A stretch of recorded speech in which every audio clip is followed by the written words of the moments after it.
회복의 은혜 5번째 시간, 관계의 회복이라는 제목으로 같이 은혜를 나누겠습니다. 먼저 말씀을 같이 보도록 하겠습니다. 창세기 45장 4절에서 8절까지의 말씀입니다.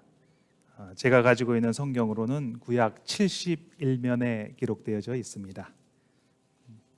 제가 가지고 있는 성경 구약 71면에 기록되어져 있는 창세기 45장 4절에서 8절까지의 말씀입니다. 다 찾으신 줄 믿고 같이 한번 합독하시겠습니다. 요셉이 형들에게 이르되 내게로 가까이 오소서. 그들이 가까이 가니 이르되 나는 당신들의 아우 요셉이니 당신들이 애굽의 판자라. 당신들이 나를 이곳에 팔았다고 해서 근심하지 마소서. 한탄하지 마소서. 하나님이 생명을 구원하시려고 나를 당신들보다 먼저 보내셨나이다. 이 땅에 2년 동안 흉년이 들었으나 아직 5년은 밭갈이도 못하고 추수도 못할지라. 하나님이 큰 구원으로 당신들의 생명을 보존하고 당신들의 후손을 세상에 두시려고 나를 당신들보다 먼저 보내셨나니 그런즉 나를 이리로 보낸 이는 당신들이 아니요 하나님이시라. 하나님이 나를 바로에게 아버지로 삼으시고 그 온 집의 주로 삼으시며 애굽 온 땅의 통치자로 삼으셨나이다. 아멘.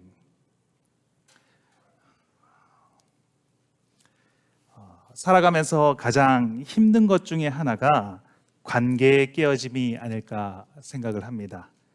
어느 누구도 이 관계의 깨어짐에서 자유로울 수가 없습니다. 깨어진 관계로 인해서 아파하고 힘들어합니다. 그리고 그 힘들고 아픈 시간을 지나고 나면 이제는 다시는 그런 일이 없을 것 같은데 또다시 반복을 하고 또 반복을 하며 살아갑니다. 그 이유는 관계에 깨어진 역사가 인류의 역사와 함께하기 때문입니다. 하나님께서 아담과 하와를 창조하셨을 땐 관계의 깨어짐이 없었습니다. 그런데 하나님께서 먹지 말라고 한 선악과를 먹고 난 이후에 하나님과의 관계가 깨어졌습니다. 에덴 동산에서 쫓겨난 인류는 나누어지고 분열이 되었습니다. 그 후로 우리는 깨어진 관계 속에서 살아갈 수밖에 없는 존재가 되었습니다.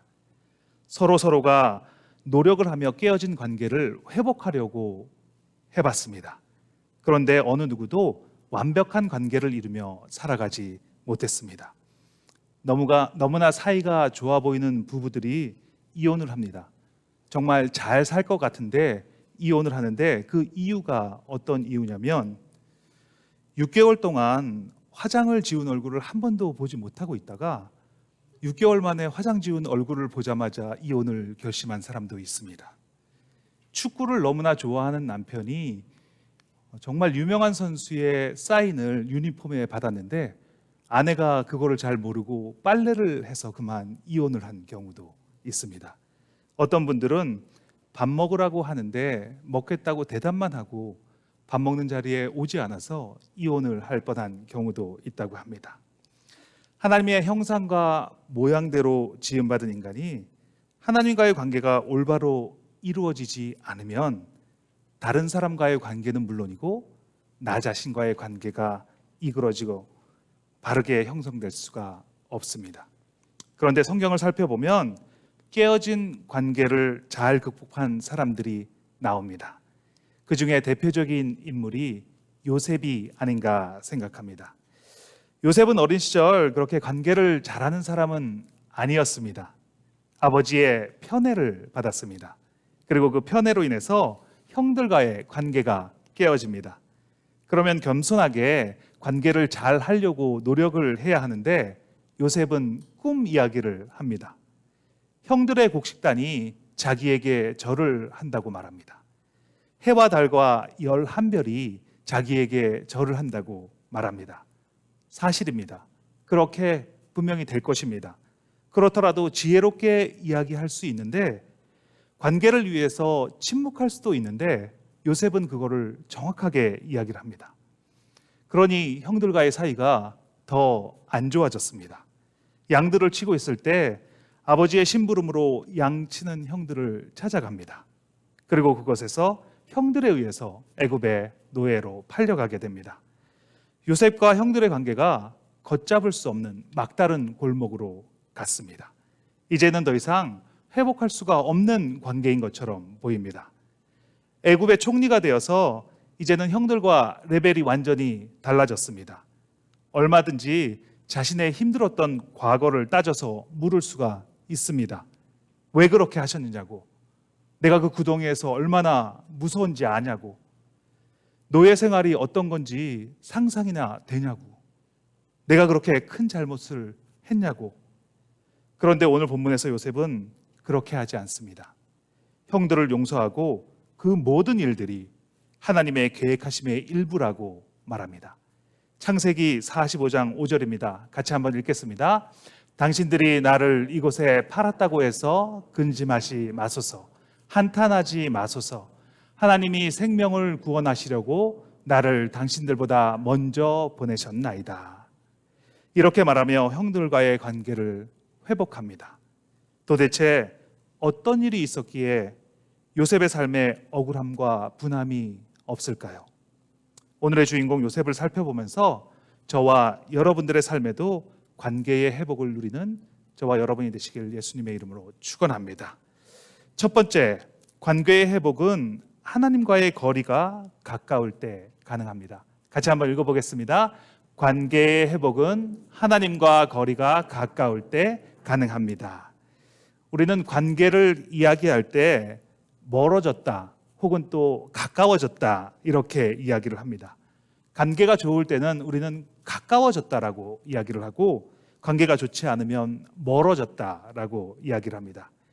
이 거리가 멀어지게 되는 것의 대표적인 것이 바로 오해가 있습니다.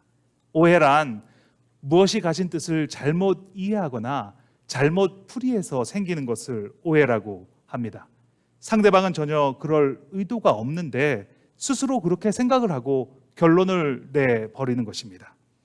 신혼부부들이 아이를 키워본 적이 없기 때문에 아이가 태어나서 엄마, 아빠 이렇게 얘기를 하면 천재인 줄 압니다. 그래서 아이에게 우유를 아인슈타인 우유로 먹입니다. 그런데 그 아이가 유치원을 가게 되면 알게 됩니다. 아, 천재가 아니고 평범한 아이구나.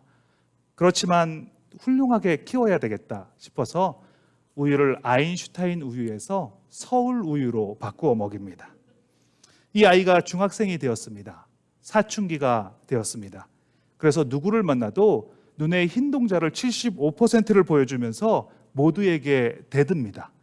엄마는 중대한 결단을 합니다. 우유를 서울 우유에서 연세 우유로 바꾸어 먹입니다. 고등학교에 가가지고 나쁜 친구들을 사귀게 됩니다. 도서관에 가겠다고 얘기를 하고 친구들과 놀러를 다니다 밤늦게 들어오는 아이를 보면서 엄마는 또 한 번 결단을 합니다. 우유를 연세 우유에서 건국 우유로 바꾸어 먹입니다. 아이가 고3이 되어서 정신을 차립니다. 대학을 가보겠다고 공부를 시작하는데 기초가 없으니까 책만 펴면 자는 아이를 보면서 엄마는 또 한 번 중대한 결단을 합니다. 우유를 건국 우유에서 저 지방 우유로 바꿉니다. 엄마와 아이의 사이에 오해가 존재하고 있습니다. 엄마는 아이를 잘못 이해하고 있습니다. 그래서 해석을 나름대로 합니다. 그러니까 오해가 생기는 것입니다. 일평생을 사랑하며 살아온 어느 노부부가 있습니다. 노부부는 다정히 앉아서 빵을 잘라서 먹습니다. 이전과 같이 빵의 중간 부분은 남편이, 빵의 가장자리는 아내가 먹습니다. 아내는 자신의 속마음을 비로소 남편에게 말합니다. 여보, 저는 빵의 중간 부분을 정말로 좋아하는데 평생도록 한 번도 빵의 중간 부분을 먹은 적이 없어요. 그러자 남편이 깜짝 놀랐습니다. 왜냐하면 지금까지 자신이 제일 좋아하는 빵 가장자리를 부인에게 양보하면서 살았기 때문입니다. 오늘 본문에서도 형들은 오해를 하고 있습니다. 요셉이 당연히 자신들을 죽일 거라고 생각을 합니다. 자신들이 한 일로 인해서 복수를 당할 거라고 생각합니다. 그래서 창세기 50장에 보면 야곱 그 아버지가 죽습니다. 형들이 아버지가 죽었으니 자신들에게 복수할까 두려워서 요셉을 찾아갑니다. 아버지가 생전에 우리의 잘못을 용서하라고 했으니 우리를 용서해 달라. 그리고 자신들을 종으로 봐달라고 이야기를 합니다. 형들은 항상 불안합니다. 언제 요셉이 복수를 할지 불안한 삶을 계속 살아가고 있습니다. 그때 요셉이 말합니다. 창세기 50장 19절에 요셉이 그들에게 이르되 두려워하지 마소서 내가 하나님을 대신하리이까. 요셉의 마음에는 형들에게 복수하고 싶은 생각이 전혀 없습니다. 눈꼽만큼도 없습니다. 오해가 생기는 이유는 거리가 멀어졌기 때문입니다. 요셉이 애굽으로 팔려가고 형들은 아버지의 집으로 돌아갔습니다. 거리가 너무나 멀리 떨어져 살았습니다. 그러니 오해가 생기는 것은 당연한 일입니다. 형들의 생각에 요셉은 애굽에서 비참한 노예 생활을 하고 있을 거라고 상상합니다. 그리고 다시는 볼 일이 없을 거라고 생각합니다. 그러니까 채색 옷에다 염소피를 묻혀서 아버지에게 갖다 주며 요셉이 죽은 것으로 거짓말을 합니다. 그러니 애굽의 총리가 요셉이란 것을 알았을 때 형들이 얼마나 놀랐겠습니까? 그래서 아무 말도 하지 못하고 있었습니다. 그때 요셉이 형들에게 말합니다. 오늘 본문 4절입니다. 요셉이 형들에게 이르되 내게로 가까이 오소서. 그들이 가까이 가니 이르되 나는 당신들의 아우 요셉이니 당신들이 애굽의 판자라. 거리가 가까울수록 오해가 없습니다.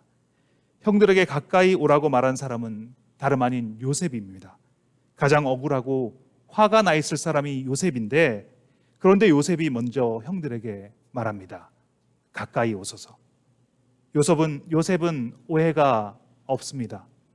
요셉은 능욕, 궁핍, 박해, 공고를 당했는데 억울함이 없습니다. 그 마음에 온전히 형들을 용서했습니다. 어떻게 그 일이 가능할까요? 하나님과 거리가 가깝기 때문입니다. 하나님과 거리가 가까워지면 오해했던 것들이 이해로 바꿔지게 됩니다. 요셉이 형들을 찾아서 도단으로 갔을 때 형들이 요셉을 죽이고자 했습니다. 그때 르우벤이 구덩이에 던지자고 제안을 합니다. 그래서 요셉이 구덩이에 들어가게 되었습니다. 그 구덩이는 사막 지역에 물을 가다 놓는 구덩이인데 입구는 좁고 그 안은 넓어서 한 번 들어가면 도저히 혼자서는 빠져나올 수 없는 그런 구덩이입니다.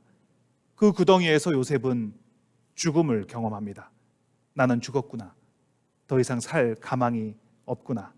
그렇게 마음으로 죽으니까 그때부터 하나님을 더욱 의지하게 됩니다. 하나님과의 거리가 가까워지게 됩니다. 그때부터 성경은 하나님께서 요셉과 함께 하신다라고 말씀하십니다. 요셉이 애굽으로 가자마자 보디발의 집에 팔려갑니다. 부잣집 아들에서 노예의 신분으로 전락합니다. 그런데 성경에서는 여호와께서 요셉과 함께 한다고 말합니다. 창세기 39장 2절입니다.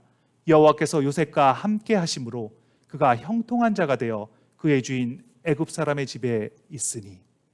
그리고 그 보디발의 아내의 모함에 빠져 감옥에 갔을 때에도 여호와께서 요셉과 함께 하시고 그에게 인자를 더하사 간수장에게 은혜를 받게 하시매. 이렇게 말합니다. 억울하고 분한 상황의 연속이지만 하나님께서 함께 하심으로 그 상황이 이해가 되어지는 것입니다. 그 어떤 말도, 그 어떤 설명도 필요치가 않습니다. 상황과 조건은 억울하고 분한데 하나님께서 가까이 하시니까 그 뜻이 분별이 되는 것입니다. 살면서 억울하고 분하고 화가 나는 일을 만난다면 하나님이 내 삶에 어디에 계신지를 점검해 봐야 합니다. 하나님이 나의 중심에 계신다면 어떤 억울한 일을 만나도, 화가 나는 일을 만나도 이해가 되어지는 것입니다. 만약 그 일들이 이해가 되지 않는다면 정말 내 삶의 중심에 하나님이 계신지를 돌아봐야 합니다. 하나님이 내 중심에 계시는데 이건 좀 억울하다든가 이건 좀 이해가 안 가든가 하는 그런 일은 없습니다. 2007년 영국 겨울에 저는 영국에 있는 무역회사를 다니고 있었습니다. 그 당시 저는 제 상황이 이해가 되지 않았습니다.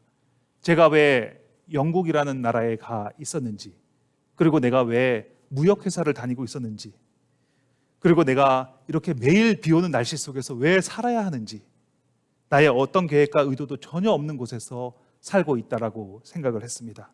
그러다가 회사의 동료의 인도로 새벽 예배를 나가게 되었습니다.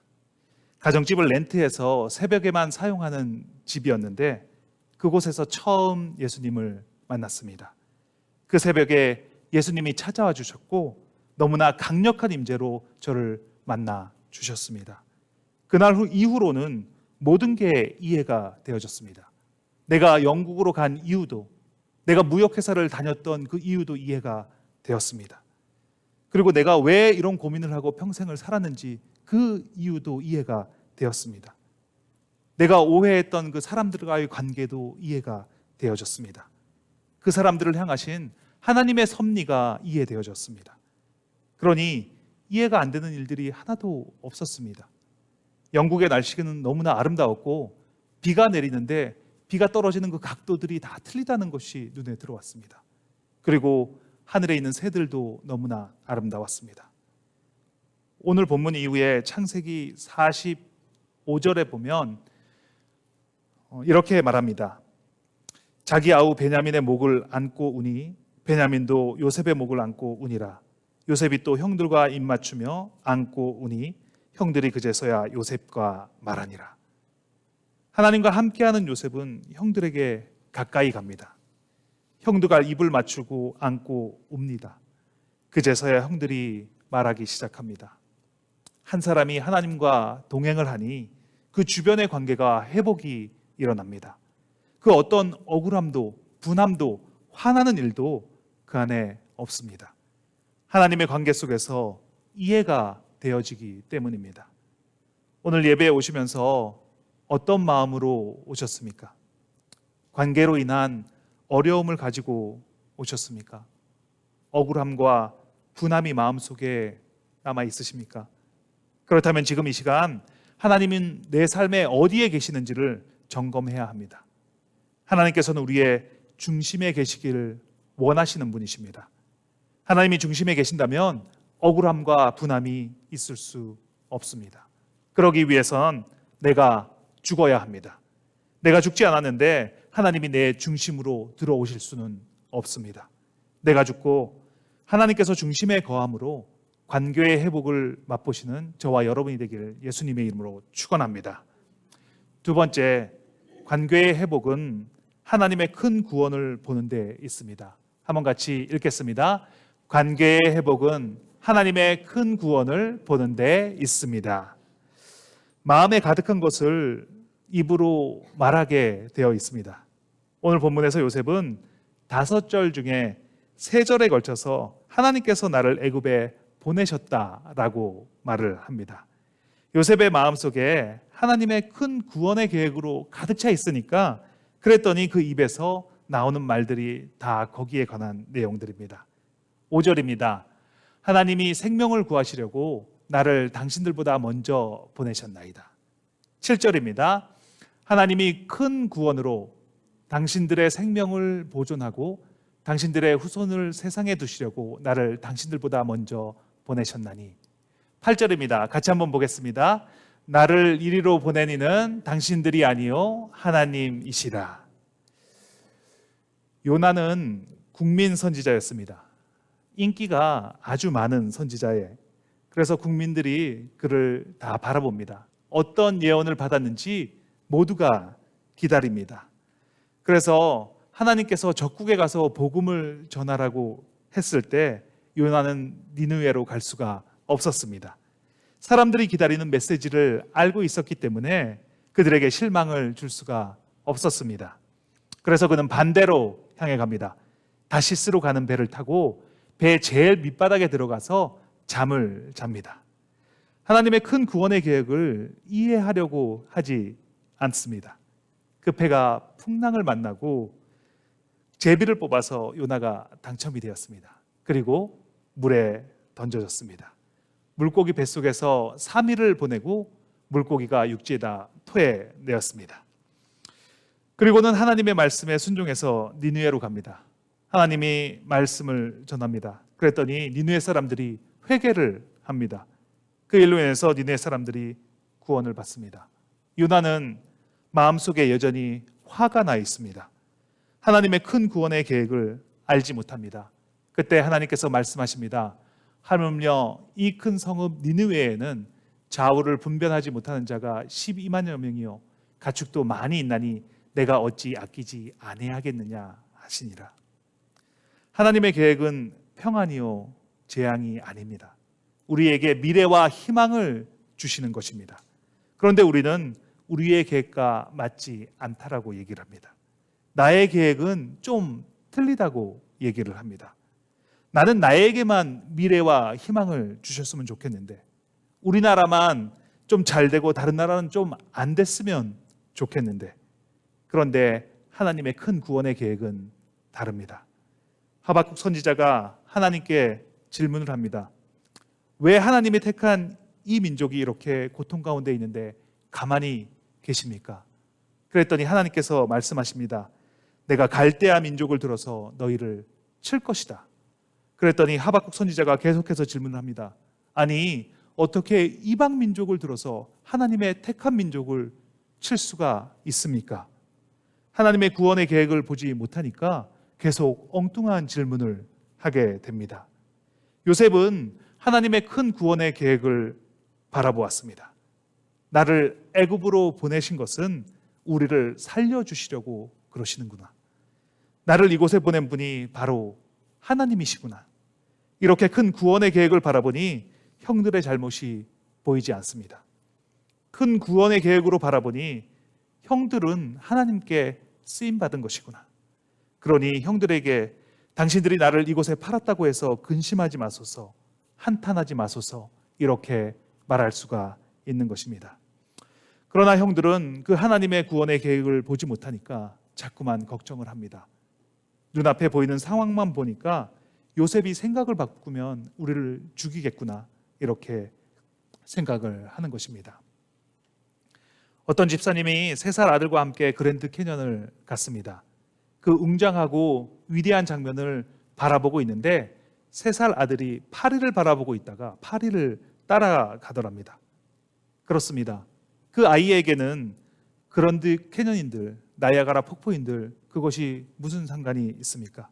눈앞에 파리가 더 흥미로웠던 것입니다. 하나님의 큰 구원의 계획을 보기 위해서는 시간이 필요합니다. 그 시간을 기다려야 합니다. 하나님의 구원의 계획이 이 끝과 저 끝이 맞닿아 있습니다. 어떤 분은 잘 되는데 하나님이 깜빡 실수를 해서 나는 잘못되게 하거나 그렇게 하지 않습니다. 다 잘 되었는데 내가 이것은 빼먹었다야, 너무 미안하다, 이렇게 말씀하시는 분이 하나님이 아니십니다. 실수가 없으신 하나님께서 그분의 방법과 그분의 그 어떤 것을 사용하셔서 정확하게 이루어 가시는 분이 하나님이십니다. 그렇기 때문에 우리에겐 시간이 필요한 것입니다. 하박국 선지자가 왜 이방 민족을 사용하여서 하나님의 택한 민족을 치십니까? 라고 질문을 했을 때 하나님께서 대답하십니다. 이 묵시는 정한 때가 있나니 그 종말이 속히 이르겠고 결코 거짓되지 아니하리라. 비록 더딜지라도 기다리라. 지체되지 않고 반드시 응하리라. 기다리라. 그러면 결국 합력하여 선이 된다고 말씀하십니다. 오늘 나를 가장 힘들게 하는 관계는 무엇입니까? 부부간의 관계입니까? 아이들과의 관계가 자꾸 어그러지고 깨어집니까? 직장에서 같이 일하는 분과 관계가 회복될 기미가 보이지 않습니까? 주변에 잘 지내던 친구와 다투었습니까? 유정옥 사모님의 간증집 말하지 않아도 들리는 소리에 나온 간증입니다. 노숙인 사역을 돕는 동역자로부터 받은 편지입니다. 읽어드리겠습니다. 묵직한 편지 한 묶음을 받았다. 그 편지에는 나를 난도질하는 내용의 글이 쓰여 있었다. 말이 비수라더니 나는 그 글에 찔려 피를 흘려 쓰러질 것만 같았다. 그 글은 한마디로 너는 노숙인들을 빙자하여 내 배를 불리는 도둑이라는 글이었다. 편지를 다 읽어갈 무렵 내 손은 나도 모르게 부들부들 떨고 있었다. 그것은 나의 피를 거꾸로 솟아오르게 하는 능욕이었다. 사모님이 자기와 함께 동역하시는 분의 편지를 받고 얼마나 억울했던지 반론의 글을 쓰기 시작하셨습니다. 모멸감과 치를 떨면서 2시간 동안 그 사람에게 조목조목 편지를 썼는데 15장이 되더라는 겁니다. 그래서 그것을 가지고 우체국에 가서 그 사람에게 보내려고 봉투를 사는데 일반 봉투에는 들어가지도 않아서 서류 봉투를 사서 우표를 사서 그 사람에게 붙이려고 하는데 그때 주님의 음성이 들려왔다고 합니다. 딸아, 그렇게 할 말이 많더냐? 그 말이 상당히 당황스러웠다라고 합니다. 왜냐하면 15장이나 되는 양을 요목조목 썼기 때문입니다. 그런데 또 음성이 들려왔습니다. 나는 얼마나 할 말이 많았겠니? 그러니까 더 마음에 찔려오더랍니다. 그리고 계속해서 음성이 들립니다. 그러나 나는 잠잠하여 아무 말도 하지 않았다.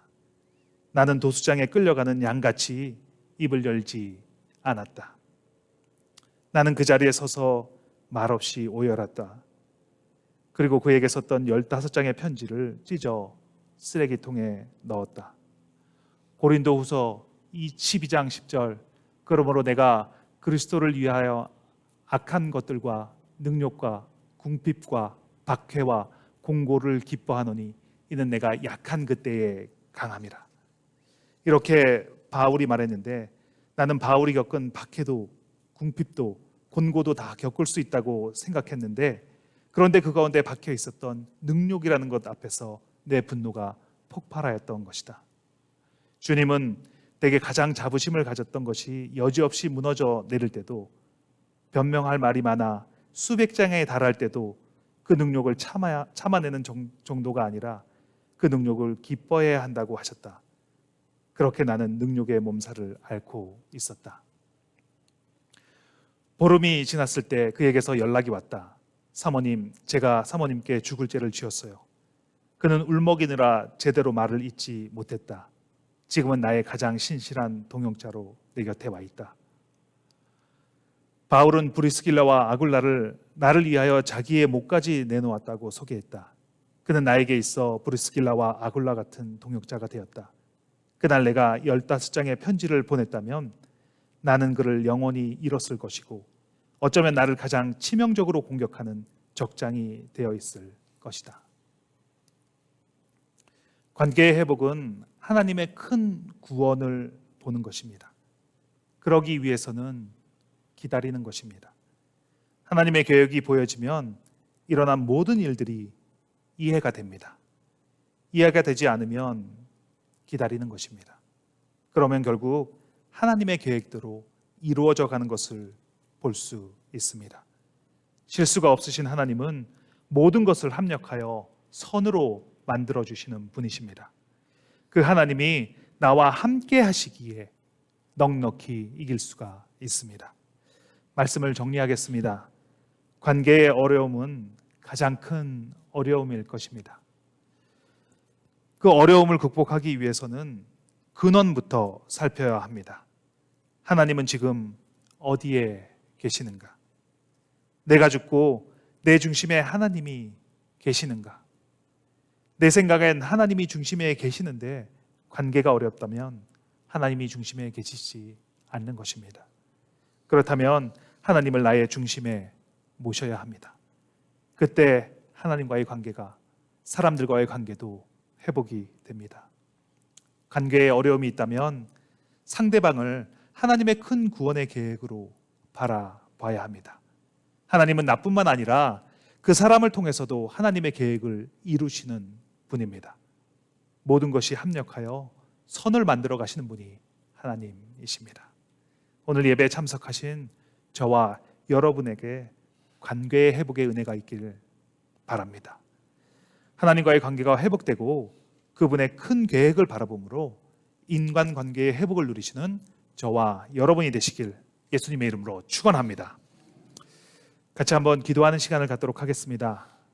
오늘 주신 말씀을 기억하며 함께 기도하는 시간을 갖겠습니다. 지금 다른 사람과의 관계는 어떠신가요? 먼저 하나님과의 관계를 점검해 보시기 바랍니다. 하나님은 어디에 계신가요? 나의 중심에 하나님은 계신가요? 그렇다면 관계에 어려움은 있을 수가 없습니다. 하나님의 큰 구원의 계획이 보이십니까? 그렇다면 상대방을 향하신 그분의 뜻이 보여줍니다. 오늘 이 시간 같이 기도하겠습니다. 하나님의 큰 구원의 계획을 바라보므로, 하나님의 그 큰 뜻을 이해함으로, 하나님을 중심에 모셔드림으로 관계가 회복되게 해달라고 기도하면 들어주시는 주님께 같이 한번 기도하시겠습니다. 하나님 감사합니다. 하나님 감사합니다. 이 시간 예배로 불러주신 분이 하나님이심을 믿습니다. 이 예배에 이 자리에 하나님이 함께 하심을 믿습니다. 하나님, 우리의 관계의 깨어짐은 하나님과의 관계가 이끌어져 있기 때문이란 것을 이해하게 하여 주시옵소서. 그것을 알게 하여 주시옵소서. 내가 아직 살아서, 내 자아가 살아서 하나님이 들어야 계셔야 할 자리에 내가 그 자리에 있음으로 인해서 관계가 깨어졌음을 하나님 앞에 회개하고 나아가는 우리들이 되게 하여 주시옵소서. 하나님, 회개합니다. 하나님, 내가 살아서 내 중심에 내가 있었음을 회개합니다. 하나님, 온전히 좌정하여 주시옵소서. 하나님을 왕으로 모십니다. 하나님, 내 중심에 하나님을 모셔드립니다. 하나님, 온전히 내 마음 가운데 임하여 주셔서 나를 다스리고 통치하여 주시옵소서. 하나님께서 함께 하셔야지만, 하나님의 중심에 계셔야지만 모든 관계가 온전하게 이루어져감을 믿습니다. 하나님과의 관계가 온전히 정립되고 나면 다른 사람과의 관계는 물론이고 나 자신과의 관계도 온전하게 이루어져가는 것을 믿습니다. 하나님, 하나님의 큰 구원의 계획이 무엇인지를 알기를 원합니다. 하나님의 그 큰 계획 안에서 내가 사용되고 있고 다른 사람도 사용받고 있다는 것을 이해하게 하여 주시옵소서. 그것이 이해가 되어지면 관계는 온전하게 이루어져감을 믿습니다. 오늘 요셉이 그 형들과의 관계가 온전히 회복된 것이 무엇 때문이겠습니까? 하나님을 온전히 중심에 모시고 하나님의 그 큰 뜻이 무엇인지를 이해함으로 말미암아서 그 형들과의 관계가 전혀 부담스럽지 않고 전혀 용서가 되는 그런 귀하고 복된 관계로 이어져 갈 수 있었음을 보게 합니다. 하나님, 우리의 삶에 온전히 주의 이루어지신 하나님, 하나님, 우리의 그 관계가 온전히 회복될 수 있도록 하나님 역사하여 주시옵소서. 성령님, 이 시간 함께 하시오니 우리의 마음 가운데 임하여 주시고 터치하여 주셔서 하나님과의 그 온전한 관계가 또 다른 사람과의 온전한 관계가 이루어지는데 성령 하나님의 인도함을 받는 우리 모두가 되게 하여 주시옵소서. 하나님 사랑합니다. 하나님 축복합니다. 하나님 송축합니다. 하나님 함께 하여 주시옵소서. 성령 하나님, 이 자리에 함께 하시고 이 자리에 함께 하셔서 한 사람 한 사람 충만함으로 부어주시옵소서. 성령 충만함으로 부어주심으로 말미암아 하나님 관계가 온전히 이루어가는 우리가 될 수 있도록 하나님 축복하여 주시옵소서. 하나님 감사합니다. 이 시간 하나님을 모셔드립니다. 하나님, 이 시간 온전히 인정합니다. 하나님 축복합니다. 하나님 감사합니다. 하나님 감사합니다. 하나님, 주님 감사합니다. 주님 감사합니다. 주님 감사합니다. 아버지 감사합니다. 주님 감사합니다. 하나님 감사합니다. 하나님께서는 우리를 서로 사랑하며 살아가는 존재로 창조하셨습니다. 그런데 지금의 현실은 전혀 그렇지 못합니다. 하나님과의 관계가 깨어져 있습니다. 회개합니다. 주님, 나는 죽었습니다. 내 안에 예수님이 계시고 그 예수님으로 인해서 하나님과의 관계가 온전히 회복되었습니다. 이제 우리의 중심에 하나님께서 계십니다. 하나님과의 관계로 인해서 큰 구원의 계획이 보여집니다. 나뿐만 아니라 상대방을 향하신 주님의 계획을 보게 하심을 감사합니다. 온전히 회복된 관계를 누리며 살아가게 하심을 감사합니다. 오늘 이 이후로 하나님과의 관계는 물론이고 다른 사람들과의 관계가 회복되게 하심을 감사합니다. 예수님의 이름으로 기도합니다. 아멘.